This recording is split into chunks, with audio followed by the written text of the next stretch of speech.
Prestige, automobile et collection, roulez élégance avec Crooner.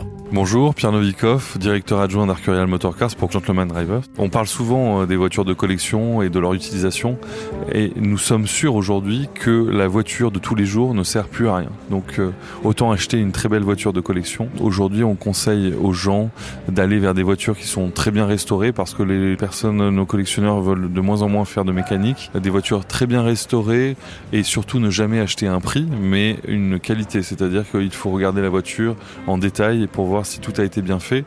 Et à terme, les voitures bien restaurées seront toujours utilisables et on pourra vraiment profiter du charme d'une voiture ancienne. Mais est-ce qu'avec le diktat gouvernemental actuellement, on va pouvoir continuer de rouler dans ces œuvres d'art qui se meuvent et en profiter? C'est ça la question. C'est certain pour moi, puisque la FFVE est vraiment dynamique et donc elle défend bien les véhicules anciens. Et en plus, peut-être qu'à un moment, on va arriver aussi à l'électrification de certaines voitures anciennes. Un petit mot là-dessus, Pierre Novikov. C'est-à-dire, on a par exemple une Rolls-Royce des années 70. Ça se fait? Ça se fait, non seulement ça se fait, mais aujourd'hui, on va pouvoir avoir des accords avec des transformateurs et qui n'auront plus besoin d'aller consulter le constructeur pour le faire. Si vous passez par ces transformateurs agréés, vous pourrez équiper votre Rolls-Royce avec un moteur électrique et vous aurez le droit, surtout légalement, de circuler sur la route et donc d'être assuré à cet effet. On a à côté de nous une merveilleuse Mercedes cabriolet, bleu nuit, le charme magnifique.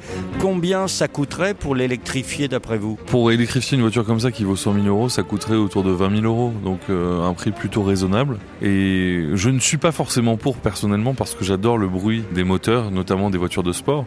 Mais pour certaines voitures, imaginez qu'ils n'ont plus de moteur, c'est la solution idéale. Tant qu'il y aura des hommes, j'ai envie de dire, il y aura cette envie de moteurs qui font vroom vroom. C'est vrai que même quand on voit un enfant et qu'il prend une petite voiture, la première référence qu'il a, c'est le bruit de ce moteur. Je pense aussi que les moteurs incarnaient quelque chose. Avant, on parlait d'une voiture à cause de son moteur. Avec une voiture électrique, on va pas vraiment parler du moteur, on va parler peut-être de sa puissance, de l'autonomie de la voiture, mais les moteurs n'existent plus. Et à terme, on verra ce que ça donne. C'est difficile de lire dans l'avenir. Moi, je sais qu'en tout cas, les gens qui ont entre 35 et 55 ans sont vraiment piqués au son du moteur. Donc ces personnes-là seront sensibles à la mécanique encore. Les voitures à moteur thermique vont devenir l'apanage des riches collectionneurs ou des collectionneurs tout court? Elles seront l'apanage, des collectionneurs tout court. Ce qui va devenir l'apanage des riches collectionneurs, ce sont les voitures de compétition avec lesquelles ils pourront participer aux plus belles courses du monde. Aujourd'hui, Le Mans classique est une course où il y a quasiment autant de spectateurs que pour Le Mans moderne. Parce que les moteurs, les bruits, les odeurs, toutes les périodes qui sont retracées et cette passion des gens pour la voiture, l'automobile, dans ses meilleures formes est mise à l'honneur. Les voitures aujourd'hui modernes, on ne reconnaît même pas les marques. Le cheptel électrique, ce seront juste des engins pour se déplacer. Je pense que l'électricité sera assimilée aussi en grande partie à cela, même si aujourd'hui on voit déjà l'apparition de voitures électriques de compétition incroyablement efficaces et bien plus performantes que des voitures à moteur thermique.